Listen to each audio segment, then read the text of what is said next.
You see, sometimes there are very little things that we do in our eBay reselling business, even though they are supposed to be standard practices, but sometimes they're actually coming around to bite us in a way that we never ever expect. I'm going to be giving you a very clear example so that you understand what I'm talking about. But you see, we keep giving out tips on how to be a better reseller when sales are not going through, how to make sure that you change things around just to make sure that your items sell. This is the tips that we keep pushing out because we know there are a lot of people that are trying to figure out eBay, and some of these tips sometimes are always very helpful. And each time I discover something that is not working, I always want to come also to talk about it to you guys.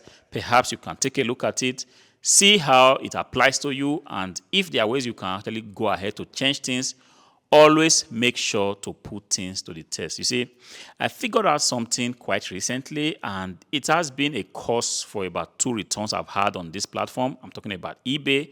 I pretty much sell on eBay and my website.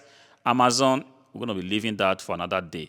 So this is something I've discovered, and this is this. I do a lot of variation listings because in the category which I sell, which is computers, laptop, desktop PCs, and all that, if you can list your item as a variation, it gives you better positioning, better placement in the search rankings.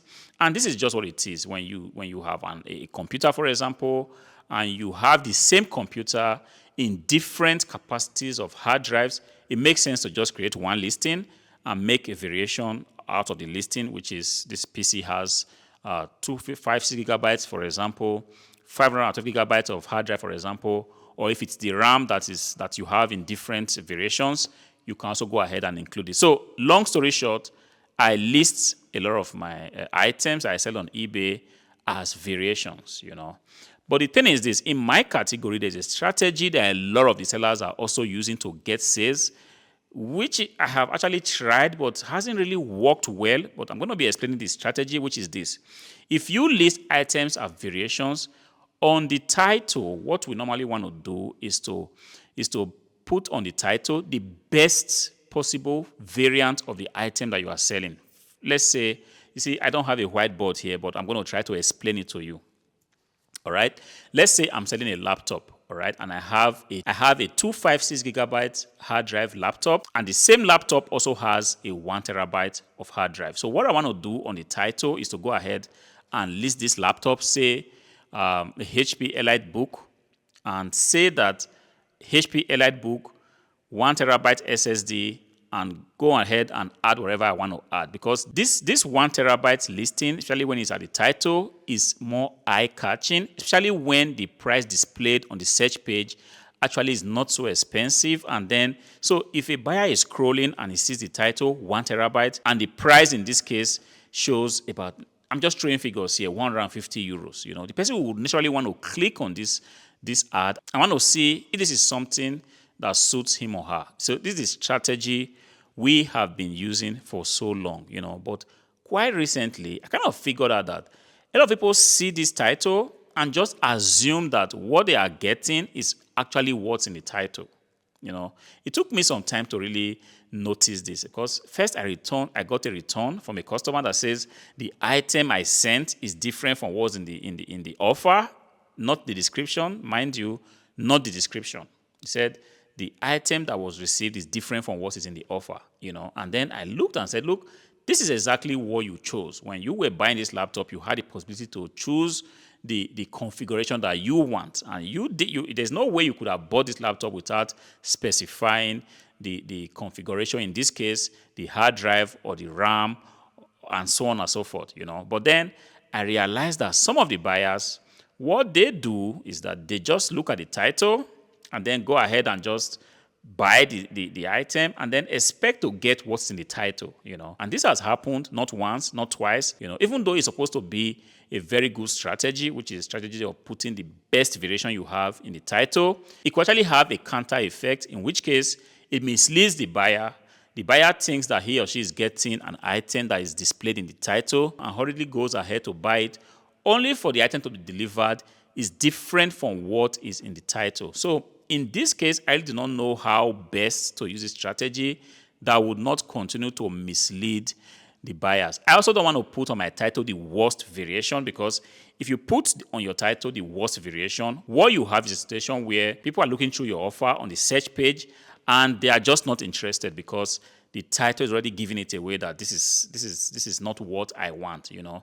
And the other way, which is to play the middle game, which is to lump everything in the title, is also not working best for us because we're actually limited to the number of characters we can actually use in the title. So the whole thing is just kind of very annoying a little bit. You know, like I said, I would not want to put on my title the worst variation of the item I'm selling. I would naturally want to put in the title the best variation of the item that I'm selling. So I don't know if this is something that is happening to just me. If you are out there watching this video and you have a similar experience, please, I really want to hear about it. Go ahead and write me in the comment section. The problem remains, and I've gotten 2 returns because of this misleading title. It's not like the title is actually misleading in the actual sense of the word. It's just that I tend to use the best title, the best variation I have of my item to list it, and the buyer sees this best variation, buys it, you know, and then tries to suggest that, hey, I bought this item on the strength of the title and not necessarily on the strength of the variations I suggested, you know. In some way, I want to believe that these are irresponsible buyers. I kind of have a classification between responsible and irresponsible buyers, because a responsible buyer would never be in a hurry to buy an item off of eBay. If you see an item, you look at the title, if it's too good to be true, a responsible buyer will always want to sit back a little bit, spend some time, perhaps write an email to the seller and say, look, am I going to get this same item that is displayed in the title, or I'm going to get something different, you know? But an irresponsible buyer will always want to capitalize on a loophole that the seller has and try to buy an item for cheap. This is the character trait of an irresponsible buyer. As of now, I still have my items listed just like that, which using the best variation that I have in the title. I'm still trying to watch out to see if I'm going to notice a trend. Perhaps it's just a two-off incident that kind of looks like a trend. I'm still going to watch out and observe.